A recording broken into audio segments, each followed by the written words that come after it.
Estamos con los preparativos acá para comenzar a transmitir. Queremos ver si se escucha bien. Fíjate si cómo estamos mientras se van conectando ahí los hermanos. Un día espectacular que el Señor nos regaló.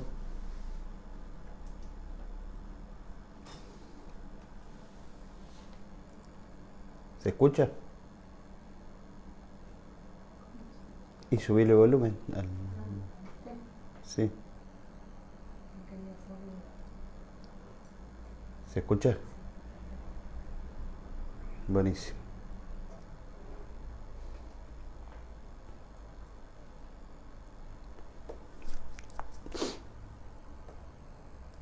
Dame si querés, yo comparto.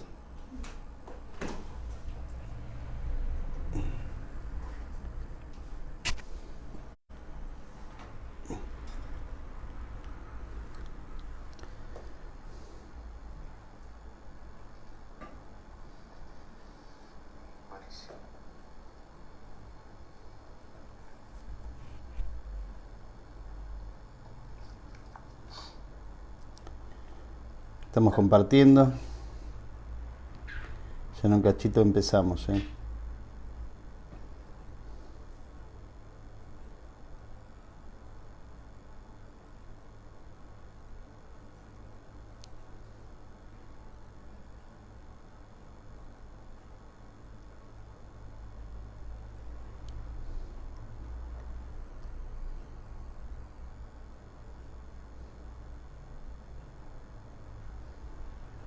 Bueno.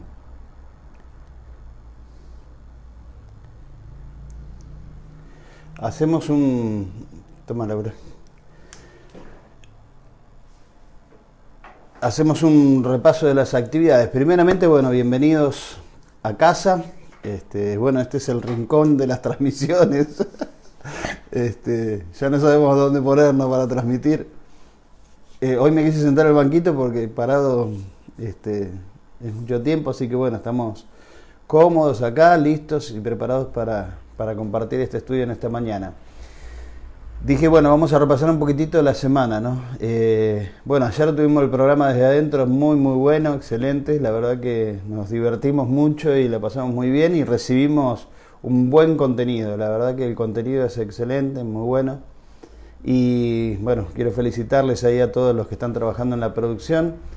Juan es el que pone la cara ahí al frente de la pantalla, pero hay un montón de hermanos que están ahí trabajando que también los felicitamos, y principalmente a Nieves, que le hace el aguante a Juan ahí. Ella está detrás de cámaras, como decía Juan el otro día, apuntando todo y controlando todo. Pero bueno, damos gracias al Señor por ese programa que nos bendice tanto y nos hace pasar un buen momento.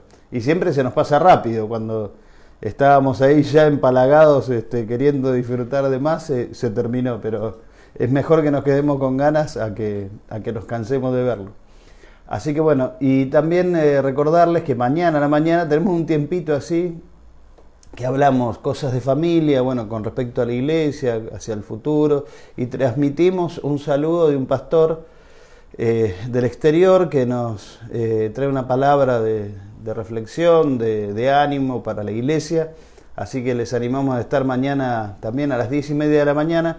Vamos a estar compartiendo cosas de familia. Y el jueves va a estar Juancito compartiendo también sobre el estudio de Colosenses. Le digo, no se lo pierdan porque va a tocar un tema muy bueno y esencial para poder comprender la doctrina cristiana, para poder comprender a Cristo y cómo vivir la vida cristiana, ¿no? Así que no se lo pierdan. Después, bueno, el viernes tenemos, no se lo pierdan tampoco, el viernes tenemos otro buen programa que estamos produciendo como iglesia. También ahí están Leo y Dani al frente, pero están también un montón de hermanos trabajando para lo que hemos denominado Casa de Alabanza, que cada casa se convierte en un lugar de alabanza al Señor. Así que el viernes no se lo pierdan a las 9 de la noche. Y después, como siempre, los sábados y los domingos tenemos nuestros cultos en Villa Elisa y en Los Hornos, las transmisiones en vivo, ahí están Emi y Clara trabajando también. Y bueno, este domingo no, pero el otro domingo tenemos Cena del Señor, y seguramente será otra vez, y es la tercera que vamos a hacer la cena virtual, pero en unión espiritual. Así que les animamos a estar conectados con todo, y se vienen más cosas todavía, ¿sí? No quiero anticipar nada para no escuchar los reclamos después, pero estamos trabajando con Laura en algo que queremos presentar justamente por ahí, no sé si mañana o el jueves mismo, para compartir con toda la iglesia. Así que estén atentos, estén conectados, no se desconecten, conéctense con otros. Si ven a alguno que está medio desconectado, que no se lo ve hace rato, tomen la iniciativa y conecten ahí, porque es un tiempo para estar conectados.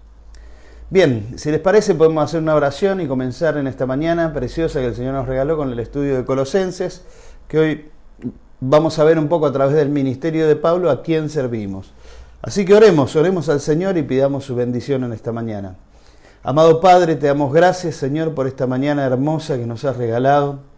Gracias por poder estar delante de tu presencia y juntos, aún a través de estos medios, Señor, a través de un medio virtual, pero estamos unidos en el Espíritu para escudriñar tus Escrituras, para sumergirnos, Señor, en tu palabra y poder descubrir esos tesoros escondidos que con una simple lectura no se pueden descubrir. Yo te ruego, Señor, que tu Espíritu esté hablando a cada corazón, a cada vida, que esté, Señor, grabando a fuego tu palabra en la vida y en los corazones de mis hermanos y en mi corazón, para que podamos hacer, Señor, aquello que vos querés que hagamos. Que tu propósito y tu voluntad se cumplan al ser alumbrado, Señor, nuestro entendimiento para poder comprender cómo vivir, cómo hacer las cosas, qué decir, Señor, qué decisiones tomar. Yo te ruego en esta mañana que tu Espíritu Santo, Señor, traiga vida a la palabra en el corazón de cada uno de nosotros, Señor, de cada uno de mis hermanos. Te lo ruego, Dios, ruego tu bendición, y que todo aquello que quiera estorbar en esta mañana tu palabra, toda oposición a tu palabra, todo espíritu que se levanta en contra del conocimiento de tu palabra, lo echo fuera en el nombre de Jesús de Nazaret. Y proclamo y declaro tu bendición, Señor, en esta mañana, en el nombre de Jesucristo. Amén, Señor. Amén. Bueno, vamos a comenzar. Vamos a estar viendo, todavía no terminamos con el capítulo 1, pero hoy sí terminamos y entramos en el capítulo 2. Ahí vamos a estar viendo Colosenses, si tienen sus Biblias, Colosenses del capítulo 1, versículo 24 en adelante. En esta parte del libro, el apóstol Pablo, o sea, del versículo 24 del capítulo 1 al versículo 7 del capítulo 2, el apóstol Pablo va a estar hablando un poco de su ministerio y presenta dos aspectos que yo quiero destacar, y es con lo que comienza cada parte.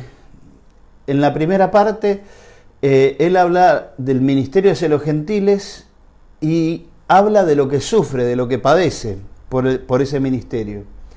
Y el otro aspecto que empieza en el versículo 1 del capítulo 2 es la lucha que él sostiene, o sea, el esfuerzo que él hace, la lucha que él lleva adelante para hacer el ministerio que el Señor le encomendó. Así que ahí, bueno, me mires, amigo, mira la pantalla.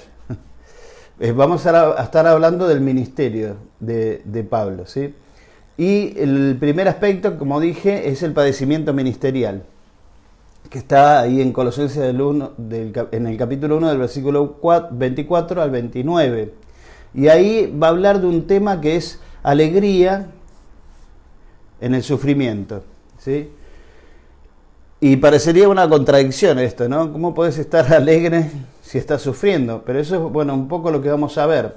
Ahí fíjense, en el versículo 24 dice: ahora me alegro en medio de mis sufrimientos por ustedes, y voy completando en mí mismo lo que falta de las aflicciones de Cristo, en favor de su cuerpo, que es la iglesia. El gozo en medio de las tribulaciones es algo que Pablo habla mucho y hace referencia en varias partes. Por ejemplo, cuando le escribe a los filipenses, en el capítulo 2, versículo 17, dice: y aunque mi vida fuera derramada sobre el sacrificio, haciendo referencia al rito judío del sacrificio, donde se derramaba la sangre sobre el altar, dice, y aunque mi vida fuera derramada sobre el sacrificio y servicio que proceden de su fe, me alegro y comparto con todos ustedes mi alegría. Y aunque mi vida fuera derramada en sacrificio, dice, me alegro y comparto con todos ustedes mi alegría. Impactante, ¿verdad? Después, a los Corintios, en el capítulo 7, él les va a decir, les tengo mucha confianza y me siento muy orgulloso de ustedes. Estoy muy animado. En medio de todas nuestras aflicciones se desborda mi alegría. Después también en 2 Corintios, en el capítulo 12, versículo 10, dice, por eso me regocijo en mis debilidades. Y fíjense lo que va a decir el listado, ¿no? Insultos, privaciones, persecuciones y dificultades que sufro por Cristo, porque cuando soy débil, entonces soy fuerte. ¿Se puede estar alegre o gozoso en medio de las aflicciones, en medio del sufrimiento? Sí, pero no por una razón ilógica o por algo que tenga que ver con nosotros mismos. Yo puse ahí a manera de apunte, si bien Pablo dice que padece o sufre, lo hace con alegría y gozo. Y si bien no sufre por él mismo, por cosas de él, sino por los demás, la causa de su sufrimiento no son los demás. Él sufre por Cristo. Y ahí está la clave. Lo que dice a lo último, sino por Cristo mismo. O sea, nosotros tenemos que darnos cuenta que lo que nos tiene que hacer sufrir o la causa de nuestro sufrimiento no tienen que ser en sí las circunstancias, ni siquiera las demás personas, sino Cristo mismo. Nosotros como pastores con Laura hemos trabajado ya 25 años en el ministerio. En abril cumplimos 25 años en el ministerio y nadie nos festejó. Pero 25 años en el ministerio y por supuesto hemos sufrido, y todo nuestro sufrimiento no fue por cosas que nosotros hicimos o dejamos de hacer, sino por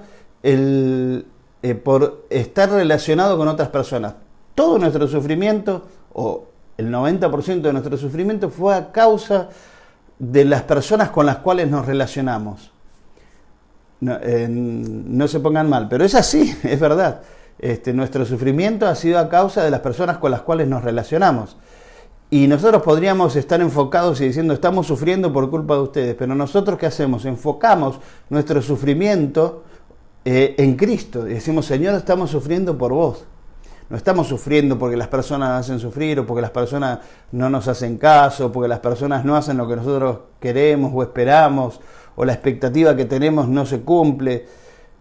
Si bien todo eso puede llegar a ser verdad y puede hacernos sufrir, enfocamos nuestro sufrimiento como hacía Pablo. El sufrimiento no es por la gente. Y ojo, porque acá podemos confundirnos. Hay una línea muy fina entre dar la vida por la gente y dar la vida por el Señor. Nuestra vida es del Señor, no es de la gente. Entonces, nosotros tenemos que enfocar nuestro ministerio. Por eso, ¿a quién servimos? Era la consigna de hoy. ¿A quién servimos? ¿A la gente o a Dios? Por supuesto que servimos a Dios sirviendo a la gente, pero la causa final de nuestro servicio no es la gente, sino Cristo. Amén. Entonces ahí es muy importante aclarar eso, porque Cristo siempre va a estar, la gente no, pero Cristo sí. La gente quizás no pueda llegar a lo que nosotros esperamos, pero Cristo sí. La expectativa cuando está puesta en Cristo siempre es completa y produce gozo y alegría a pesar del sufrimiento. Nosotros tenemos que entender que nuestro ministerio, aquellos que servimos al Señor, no lo hacemos por la gente, lo hacemos por Cristo. Y cuando uno lo hace por Cristo, y lo hace por el cuerpo de Cristo, que es la iglesia, y entiende esa dinámica, entonces puede estar feliz en medio de los sufrimientos y alegrarse. Ahora, al hablar de sus tribulaciones por causa de la iglesia, Pablo identifica, como dije, su sufrimiento como completando los sufrimientos de Cristo, por nosotros, por la iglesia. Y la lucha continúa, no es que cuando Cristo murió se terminó. Vuelvo a aclarar, ¿no? Pablo identifica su sufrimiento porque dice completo en mi carne los sufrimientos de Cristo. O sea, como que él lo que estaba sufriendo era no para completar porque a Cristo le faltó, sino para continuar con ese sufrimiento. Continuar con el sufrimiento de Cristo por la iglesia. Cristo dio la vida por la iglesia, dice la palabra. Y aquellos que servimos damos la vida por la iglesia, pero no porque queremos salvar a la gente, sino porque queremos servir a Cristo. Y ese sufrimiento y esa lucha continúa hasta el día de hoy a través de sus ministros, a través de aquellos que servimos al Señor, a través de aquellos que hemos decidido entregar la vida para servir al cuerpo de Cristo. El apóstol cumplió con lo que hacía falta en su tiempo, quien se dedique a la obra del Señor tiene que saber que va a sufrir y ese sufrimiento lo tiene que dedicar al Señor. Pablo estaba dispuesto a pagar el precio porque sabía que era en beneficio de la obra de Dios para la edificación de la iglesia. Ahí en Colosenses 1:25 dice, de esta llegué a ser servidor, estamos leyendo de la NBI, ¿no? De esta llegué a ser servidor, de esta que de la iglesia llegué a ser servidor según el plan de Dios que me encomendó para ustedes, el dar cumplimiento a la palabra de Dios. El apóstol dice que fue hecho ministro según la administración, dice la Reina Valera, o según el plan de Dios, como dice la NBI. O sea, Pablo quiere dejar bien en claro lo que ya viene diciendo, que él fue hecho ministro por Dios mismo. No fue hecho ministro por una asamblea de los apóstoles, no fue elegido por alguna de las iglesias que él mismo plantó, ni por ninguna otra institución humana, sino que él fue constituido ministro, servidor de la iglesia por Dios mismo. Él fue llamado, constituido y establecido por el Señor, no por su propia voluntad, ni por voluntad de ninguna otra institución, sino por el Señor mismo. Por eso él lo repite esto continuamente y lo dice, por ejemplo, a los Corintios, en 1 Corintios 4:1, dice que todos nos consideren servidores de Cristo, encargados de administrar los misterios de Dios. Y ahí está un poco la clave, el ministerio que ¿con qué tenía que ver? Tenía que ver justamente con lo que dice a los Corintios, administrar los misterios de Dios, que ahora se revelan en la predicación del Evangelio y la enseñanza de la palabra que Pablo estaba impartiendo, ¿no? Ahí dicen en el versículo 26 y 27, anunciando cómo se devela el misterio, anunciando el misterio que se ha manifestado oculto, se ha mantenido oculto por los siglos y generaciones, pero que ahora se ha manifestado a sus santos. A estos Dios se propuso dar a conocer cuál es la gloriosa riqueza de este misterio entre las naciones, y ahí está revelando ahora el misterio. ¿Cuál es el misterio? Que es Cristo en ustedes, la esperanza de gloria. Gloria al Señor, ¿no? Porque ese era el misterio oculto por los siglos y por generaciones, que el mismo Cristo, el Hijo de Dios, el mismo Dios, viniera a vivir. Ahí está, yo lo puse en el apunte, el misterio que se anunciaba es nada más ni nada menos que la misma presencia de Cristo viviendo en los creyentes. Esto nunca se había hablado, nunca se había imaginado, esto nunca había subido al corazón del hombre ni a la imaginación del hombre, que Dios viniese a vivir dentro nuestro. Es un misterio escondido desde los siglos, escondido de los seres humanos y de los seres angelicales. Y Pablo, ¿por qué va a hacer esto de aclarar esta cuestión? Porque los gnósticos atribuían ciertas revelaciones o descubrimientos de ciertas claves de sabiduría y conocimiento a los ángeles, a través de las emanaciones de Dios. Los ángeles traían esas revelaciones a los hombres y aquellos que eran los más santos o los más capacitados podían descubrir esas revelaciones Entonces Pablo descalifica a los seres angelicales como portadores de las revelaciones o de la sabiduría de Dios y los pone por debajo de la iglesia, a quien sí se le da a conocer el misterio que nadie en el cielo ni en la tierra conocían. En el cielo no lo sabían, en la tierra nadie lo conocía. Y la única a la cual se le reveló este misterio es nada más ni nada menos que a la iglesia.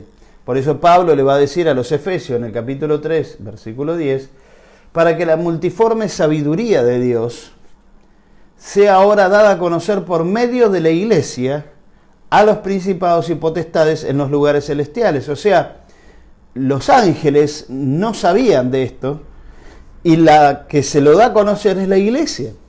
Dice ahí en Efesios también 3:5, misterio que en otras generaciones no se dio a conocer a los hijos de los hombres, o sea, ni a los ángeles ni a los hijos de los hombres, como ahora es revelado a sus santos apóstoles y profetas por el Espíritu.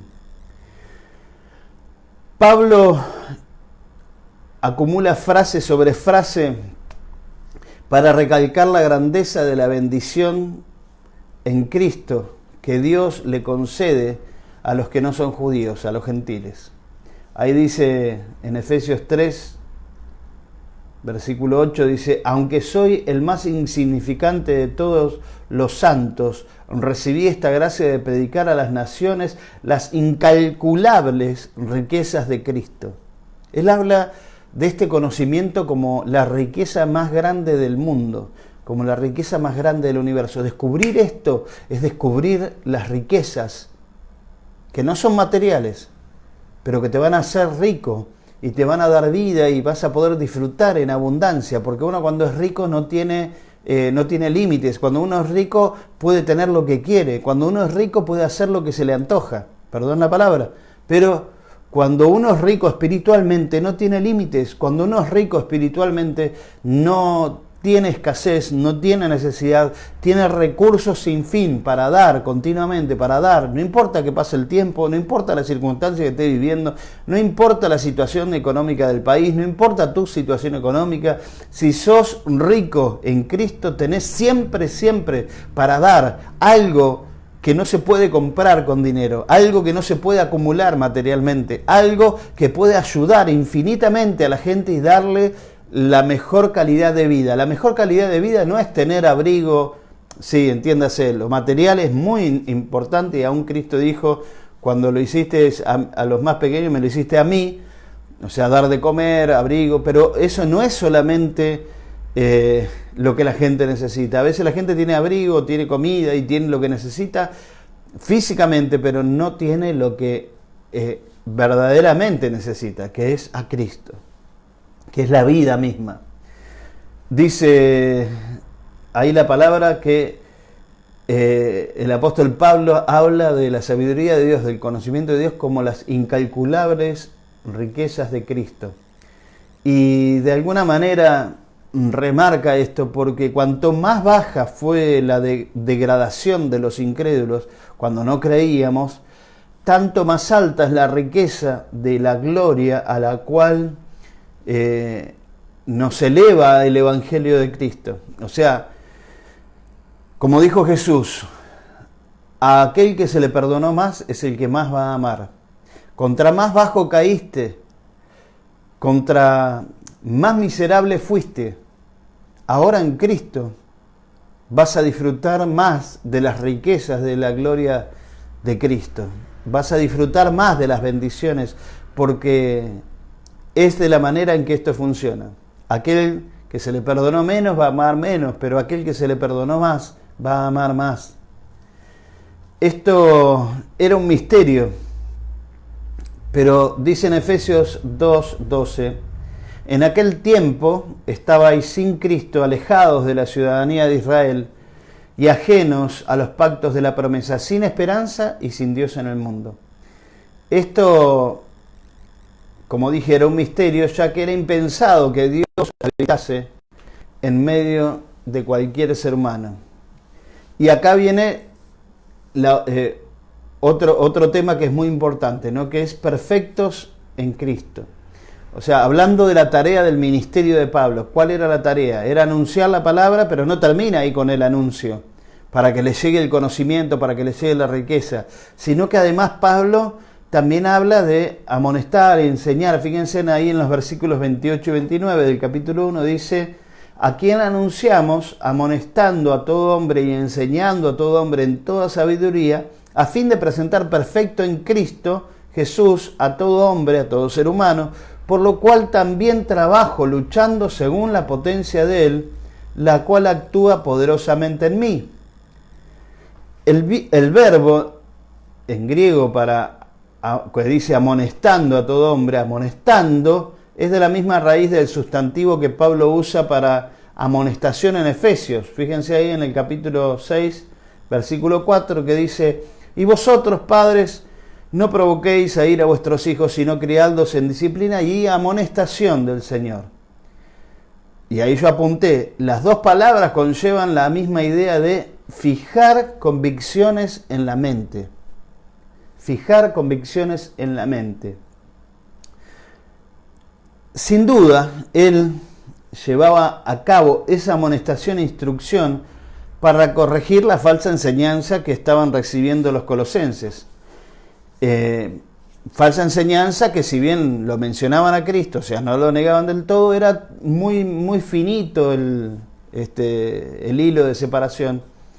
Entonces Pablo tiene que ir bien a la raíz y a decir lo que verdaderamente es Cristo y fijar esta convicción amonestando a todo hombre, dice, aconsejando, haciendo ver a los demás quién es realmente Cristo y a quién estamos sirviendo.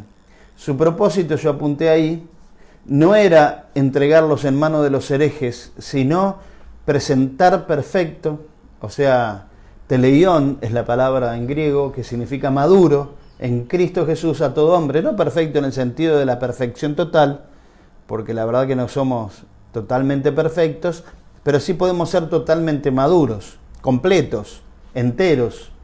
Por eso dice en Santiago: mas tenga la paciencia su obra completa, para que seáis perfectos y cabales sin que os falte cosa alguna.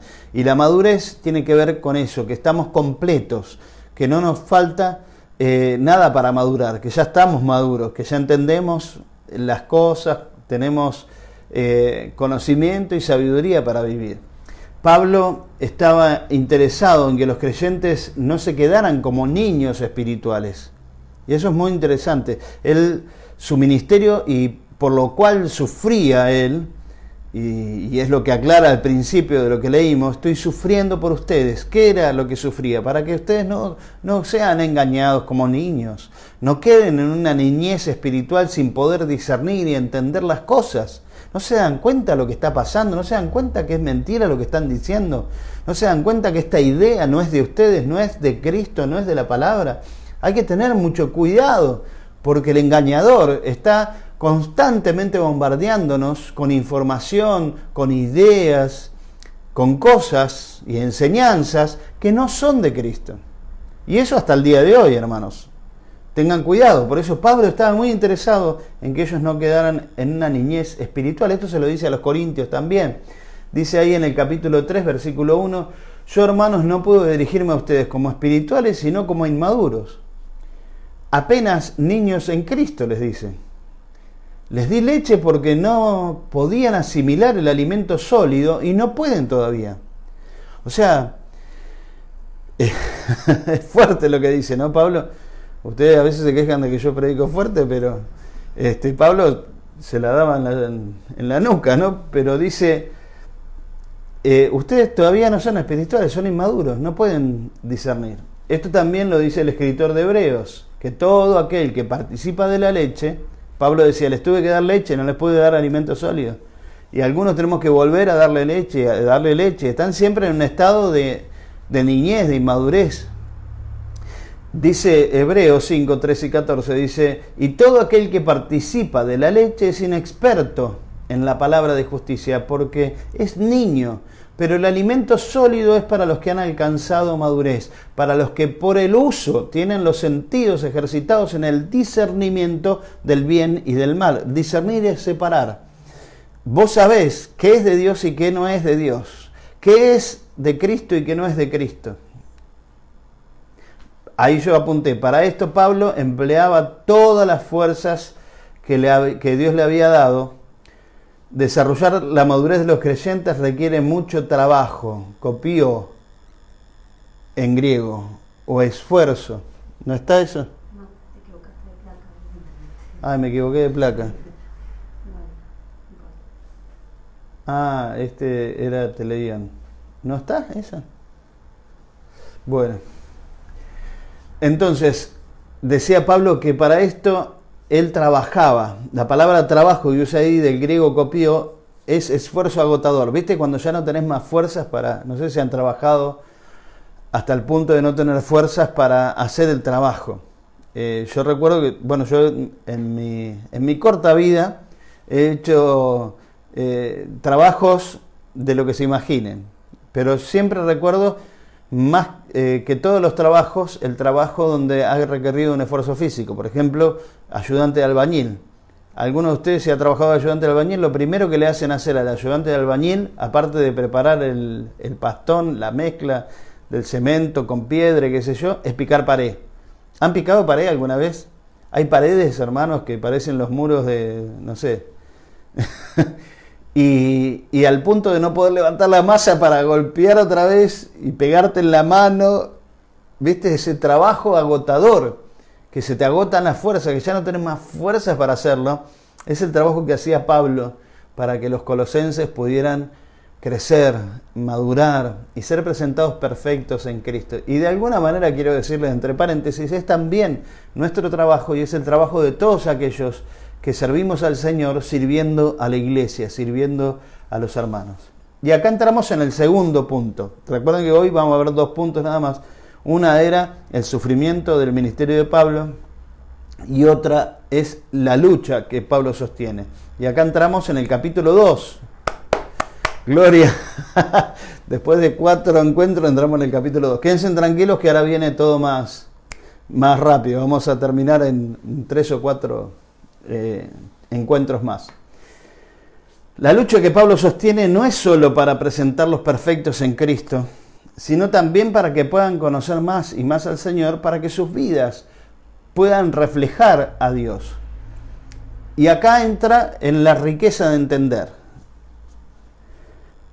Dice en Colosenses capítulo 2, versículo 1 al 3, quiero que sepan qué gran lucha sostengo por el bien de ustedes y de los que están en la Odisea, y de tantos que no me conocen personalmente. Quiero que lo sepan para que cobren ánimo.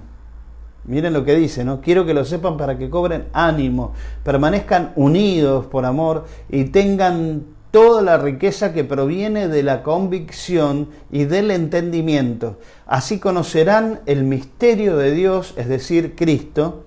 Ya lo simplifica, ¿no? El misterio ahora es Cristo, en quien están escondidos todos los tesoros de la sabiduría y del conocimiento. Otra vez vuelve a hablar de la gran lucha que él sostiene, no solo por los colosenses, sino que ahora agrega a los de la Odisea y de todos los que no le conocen, pero que son creyentes. Y acá creo que entramos nosotros también, ¿o no? Pablo sostenía esta gran lucha y enseñaba y capacitaba y aconsejaba y exhortaba para que todos pudieran conocer al Señor. El propósito declarado de Pablo era que pudieran ser consolados, dice ahí, animados y sus corazones, animados en sus corazones y estuvieran unidos en amor. Y acá yo apunté ahí, ¿no? Que la confianza y la fuerza de convicción, así como la unidad, producen un ámbito perfecto para llegar a una completa comprensión de la verdad, donde no hay rivalidades, ni diferencias, ni divisiones, ni desacuerdos. Y yo digo, no hay un conocimiento pleno, sino un compromiso de amor y de unidad, donde no estamos compitiendo o mirando qué hace bien, qué hace mal, o decir esto es mío, esto es tuyo, no, esto es de allá y esto es de acá, sino que estemos perfectamente unidos. Como decía Pablo también en un mismo en un mismo parecer, en una misma opinión, en un mismo trabajo. No es que vos estás haciendo tu trabajo y yo estoy haciendo el mío. Estamos trabajando juntos, unidos para el Señor. Y cuando se da ese ámbito, como decimos acá, ¿no? Que la confianza y la fuerza de convicción, así como la unidad, producen un ámbito perfecto para llegar a una completa comprensión de la verdad, donde no hay rivalidades, donde no hay diferencias, ni divisiones, ni desacuerdos. El pleno entendimiento o discernimiento de las cosas es el resultado de una completa entrega. Y este entendimiento es cristocéntrico. Y esta entrega es un compromiso con los demás. No estoy hablando de una entrega al Señor solamente, sino cuando vos te entregás al Señor, te estás entregando a ser parte de su cuerpo, el cual Él quiere que estén unidos en amor y también en entendimiento y en comprensión de las cosas. Llegar a un discernimiento juntos, no solo. Algunos levantan la bandera del conocimiento y la sabiduría como si fuera un derecho propio o un conocimiento exclusivo para él, y se cree como el Salvador, el profeta, y le agarra el complejo del Mesías y se cree el Salvador, diciéndole a todos lo equivocado que están todos y vengan a mí que yo tengo el conocimiento y la verdad. Para Cristo la idea no es esa para nada. La idea es una comprensión comunitaria, una comprensión y una sabiduría de una congregación de gente que está entregada en un compromiso de amor y unidad a llegar al conocimiento de la verdad todos juntos. Qué importante eso, ¿no? Por eso el engaño y la filosofía que se estaba infiltrando los estaba separando y dividiendo y estaba creando factores o ¿cómo se dice? O facciones, perdón. Estaba creando facciones, ¿no? De un lado, del otro, quiénes están de acuerdo con esto, quiénes están, los que creen en los ángeles, los que no creen en los ángeles, los que creen en Cristo, que es el Hijo de Dios, los que no creen en Cristo. Entonces, también como le escribió Pablo a los Corintios, algunos decían yo soy de Pablo, yo soy de Apolo, tenemos que entender que somos uno en el Señor. Y no importa de dónde seamos, a veces nosotros decimos, bueno, somos de Villaliza, somos de Olmos, pues estamos hablando del lugar donde vivimos. Pero el lugar donde vivimos no nos separa de lo que realmente somos. Somos uno en el Señor, somos uno en Cristo, somos una iglesia. Y nos unimos en amor y en una entrega de compromiso a llegar a conocer entre todos la verdad del Evangelio. Acá vamos a ver un poquitito el engaño que ataca directamente Pablo en los siguientes versículos.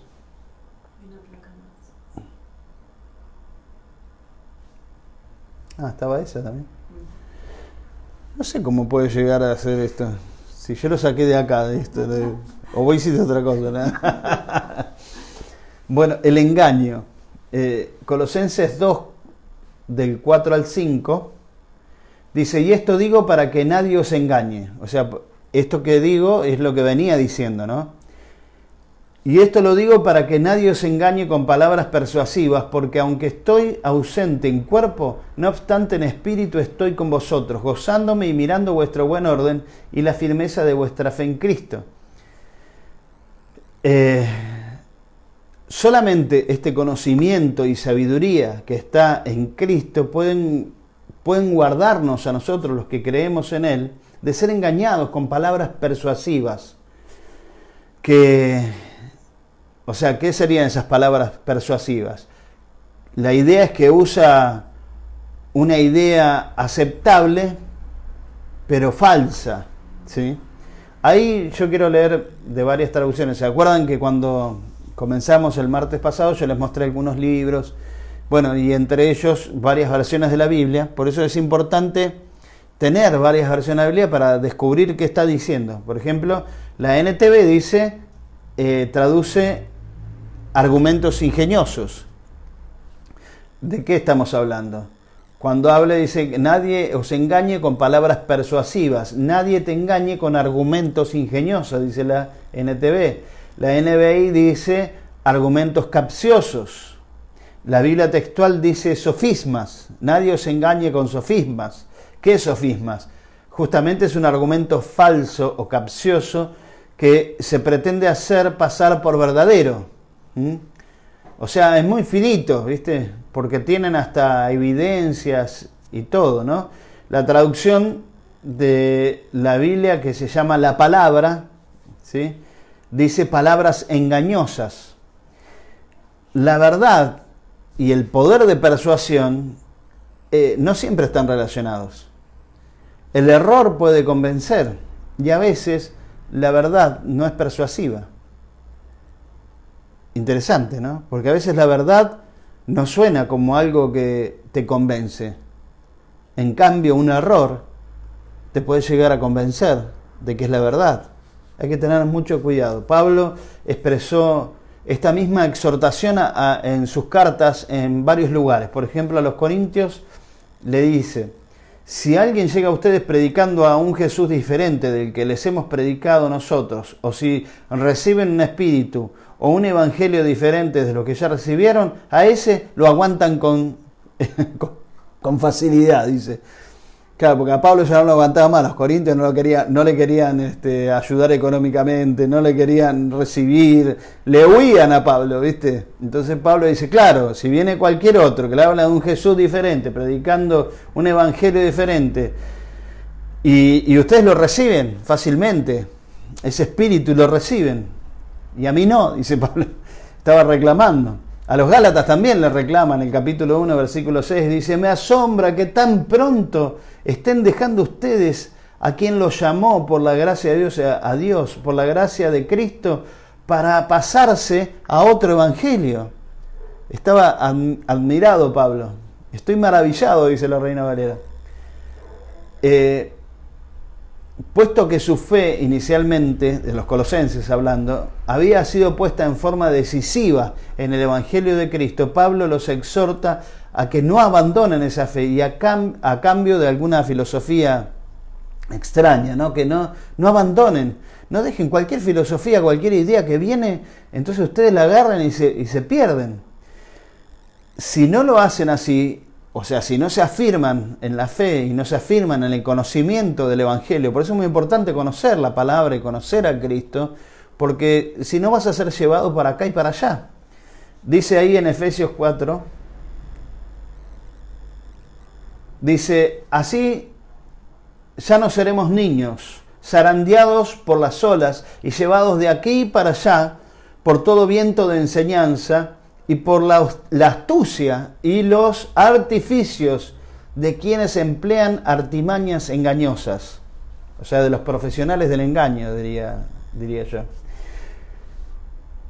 De aquí que Pablo estaba ausente, pero presente.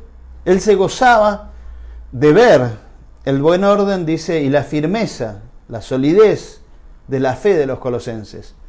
Y es interesante porque, y lo curioso es eso, ¿no? Que Pablo conocía bien a los corintios, que ya lo estuvimos hablando, pero en cambio no conocía a los colosenses, solamente por lo que le había contado Epafras. Pero el informe de Epafras fue tan bueno que Pablo podía ver a través de los ojos de Epafras. Y qué importante acá es, cuando uno va a comunicar algo, no meterse uno en la comunicación. No involucrarse quizás emocionalmente, porque Epafras no fue a Pablo con quejas o a decirle, él hizo una descripción de la situación de los colosenses tan objetiva que Pablo mismo podía ver lo que Epafras vio con sus propios ojos.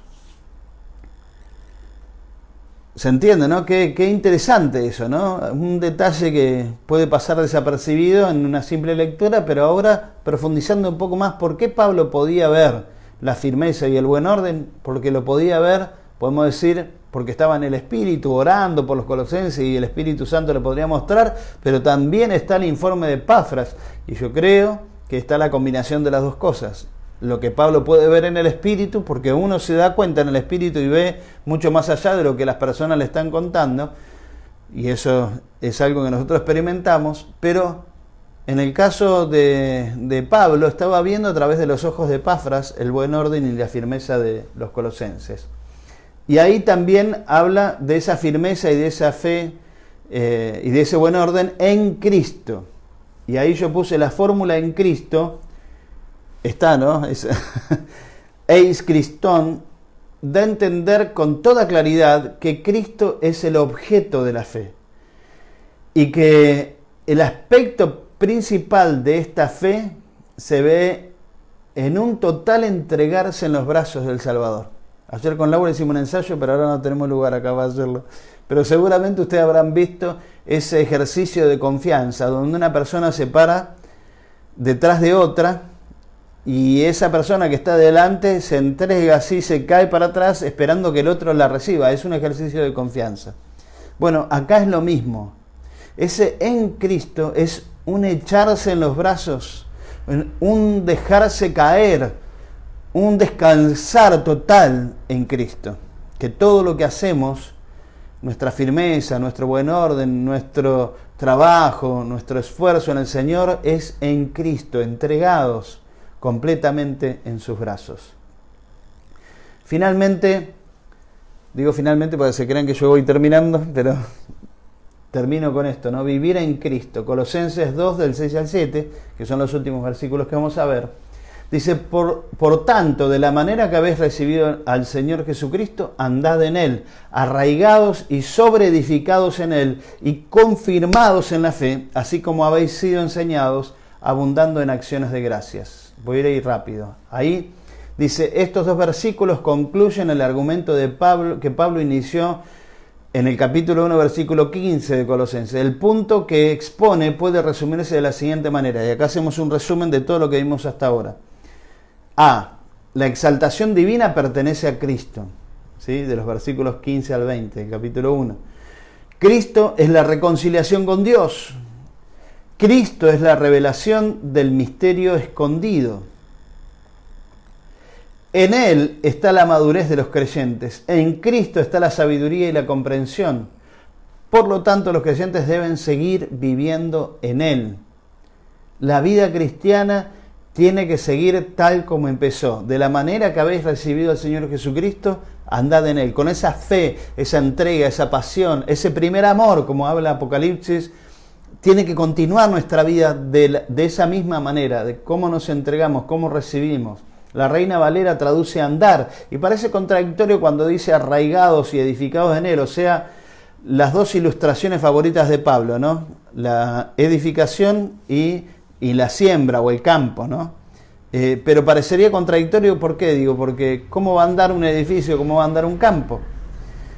Pero seguramente ustedes entienden que se refiere a cómo tenemos que estar en Cristo. Dice en 1 Corintios 3, en efecto, nosotros somos colaboradores al servicio de Dios y ustedes son el campo de cultivo de Dios, son el edificio de Dios. Esas eran las dos imágenes favoritas de Pablo, el campo y el edificio. Y la idea de Pablo es que nos movamos juntamente con Cristo, porque dice, de la manera que habéis recibido a Cristo, andad en Él. Andar como un edificio o como un campo sembrado. O sea, ¿a qué se refiere? A estar afirmados, a profundizar en Cristo. Solo necesitamos arraigarnos y edificarnos en Él, porque así vamos a andar con Él para donde Él va.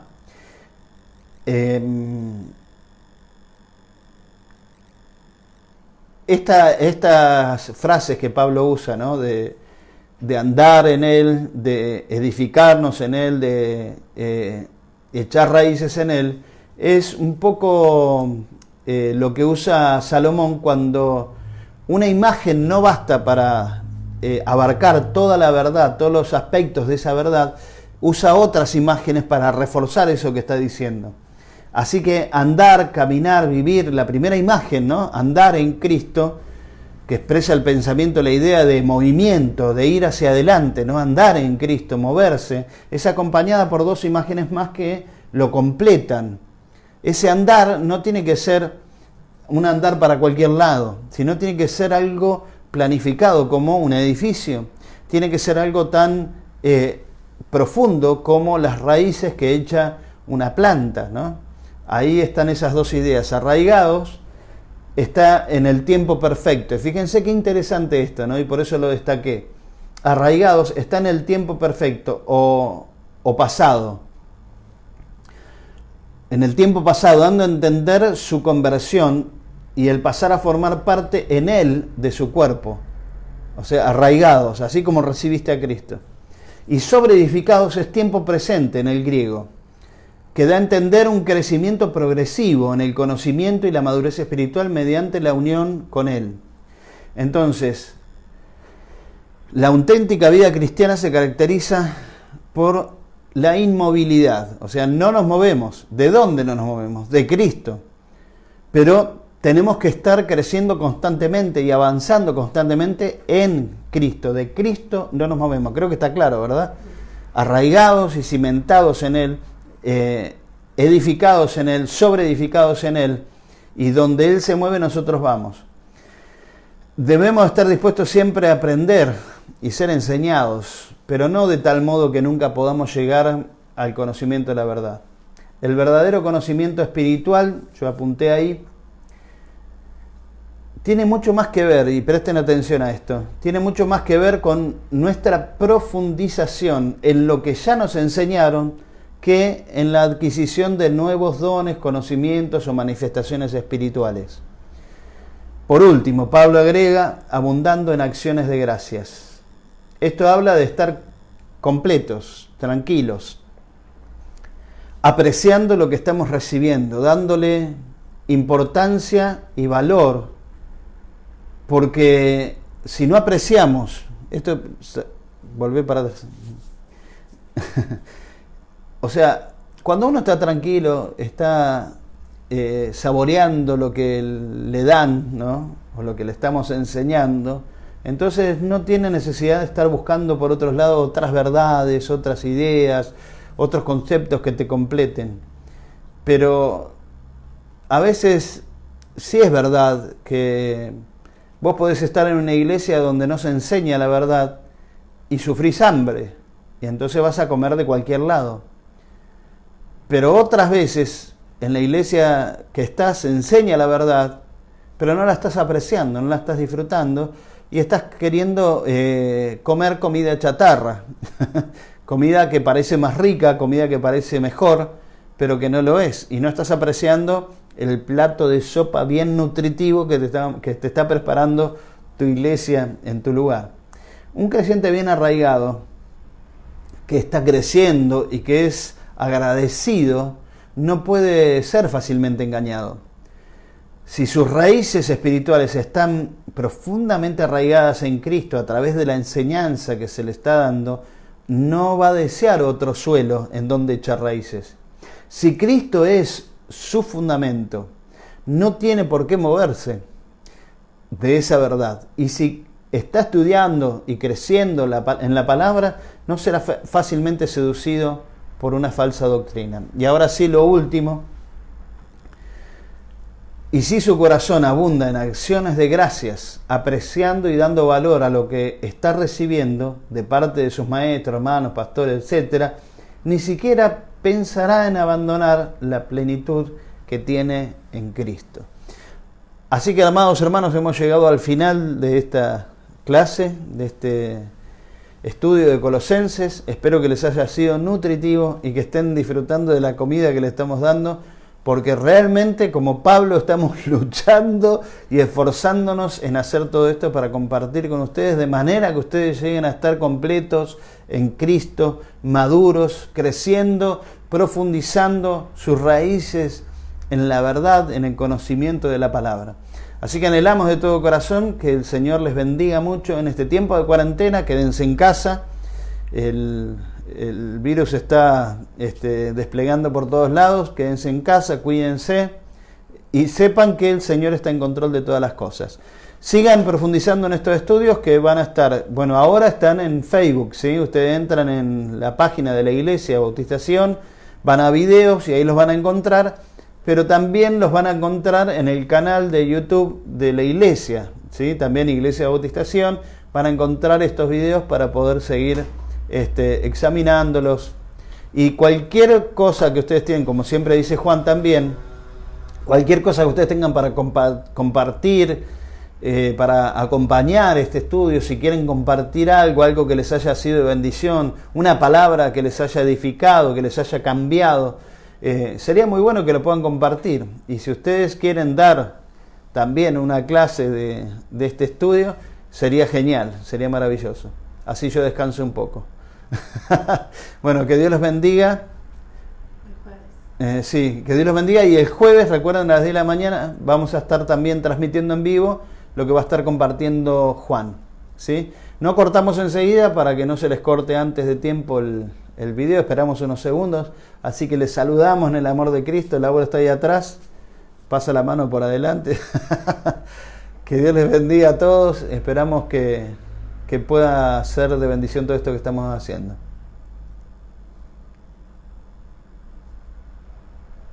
Bye.